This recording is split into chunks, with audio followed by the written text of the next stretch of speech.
దొంగే దొంగ అన్నట్టుగా మరి నిన్న మొన్న కేటీఆర్ సపరేకుండి ఇవాళ పారదర్శకంగా మా రెండేళ్ల పాలనకు నిదర్శనంగా జూబ్లీ ఎలక్షన్ ప్రజలు తీర్మిచ్చారు.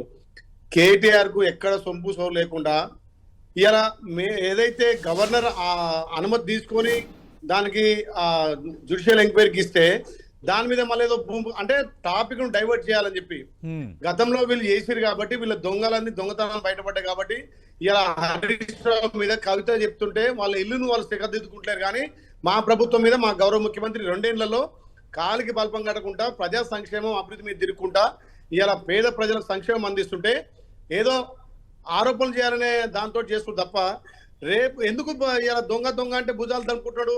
గవర్నర్ ఆమోదం గవర్నర్ పర్మిషన్ ఇచ్చిండు. రేపు చట్టం తన పని చేసుకోబోతుంది.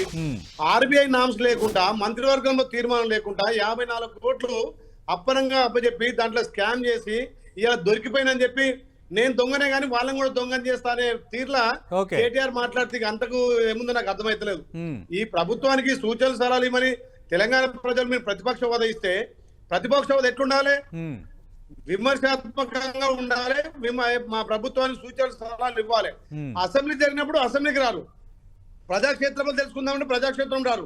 మాకే మా ప్రభుత్వానికి మా గౌరవ ముఖ్యమంత్రికి కేసీఆర్ గాని కేటీఆర్ గాని హరీష్ రావుని అరెస్ట్ చేయాలంటే 1/2 నిమిషం పట్టదు.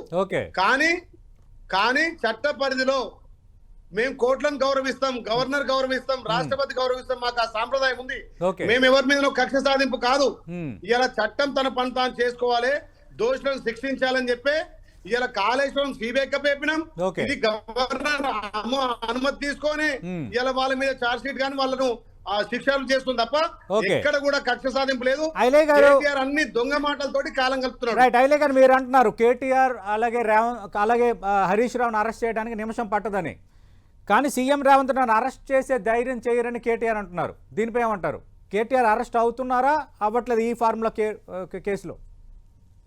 అంటే కేటీఆర్ కు ఎప్పుడు రెచ్చగొట్టే మాట తప్ప ఏ రకంగా ప్రజల మన్నలు పొందాలని లేదు. తండ్రి చాటును వచ్చి ఉద్యమం చేయలే. ఎమ్మెల్యే అక్కడ నుంచి అమెరికా నుంచి వచ్చి మా ఇక్కడ ఎమ్మెల్యే మంత్రి అయిండు. ఆయనకు ప్రజలంటే తెలియదు, ప్రభుత్వం అంటే తెలియదు, ప్రభుత్వం మీద గౌరవం తెలియదు, చట్టాల మీద నమ్మకం లేదు, కోర్టు మీద నమ్మకం లేదు. మేము ఒకటే అంటున్నాం, దర్యాప్తు పారదర్శకంగా కావాలి. అందుకే గవర్నర్ అనుమతి కోసం ఉన్నాం. తప్పకుండా కేటీఆర్ దోషిగా తేల్తాడు, తప్పకుండా శిక్ష అనుభవిస్తాడు.